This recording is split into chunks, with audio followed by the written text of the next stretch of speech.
هل تساءلت يوماً عن فوائد دعم الجزائر للبوليساريو؟ في هذا الفيديو سنعرض لك الحقيقة المؤلمة وراء هذا الدعم، وكيف تحول حجر عثرة أرادت الجزائر وضعه في حذاء المغرب إلى ورطة كبيرة لها. صرف نظام الجزائر ملايين الدولارات على دعم البوليساريو، بينما يعاني الشعب الجزائري من نقص في أبسط مقومات الحياة.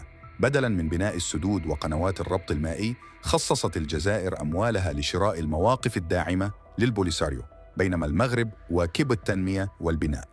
لم يحقق البوليساريو أي انتصار منذ نشأته قبل 50 سنة، بينما تمكن المغرب من طردهم وبناء جدار أمني قوي يحميه. تحولت مخيمات البوليساريو إلى عبء كبير على الجزائر، حيث تعاني من نقص في الموارد وعدم الاستقرار. يظهر هذا الفيديو كيف أن دعم الجزائر للبوليساريو كان قراراً خاطئاً أدى إلى خسائر اقتصادية وسياسية فادحة.